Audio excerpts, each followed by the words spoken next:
महाराष्ट्र मंत्रिमंडळाच्या विस्ताराची प्रतीक्षा अखेरच्या टप्प्यात आहे. मात्र इच्छुक आमदारांच्या घडामोडींनी राजकीय वातावरण तापलंय. 15 डिसेंबरला मंत्रिमंडळ विस्तार होण्याची शक्यता वर्तवली जात आहे. त्यामुळे वर्षा आणि सागर बंगल्यावर सत्ता केंद्रांना गाठण्यासाठी इच्छुक आमदारांची मोठी गर्दी होत आहे.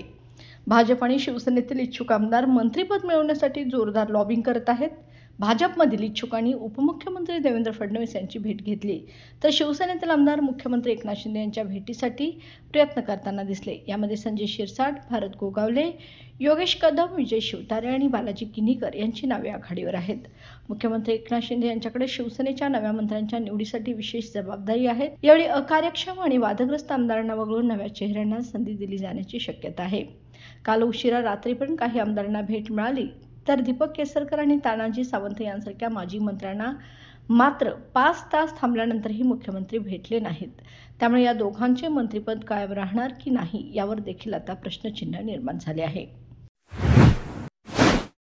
बाळ, फ्रीजमधून श्रीखंड काढ ना. आम्ही पूर्वी घरीच बनवायचो श्रीखंड. त्याची चवच वेगळी होती. आता काय सगळं रेडीमेड. आजी, हे श्रीखंड खाऊन बघ.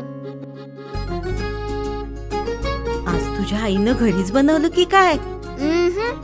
हे आहे गोकुळचं श्रीखंड. अगदी जिभेवर रेंगाळणार. जिभेवरच नाही तर मनावरही रेंगाळणार. गोकुळ श्रीखंड, मनावर रेंगाळणार.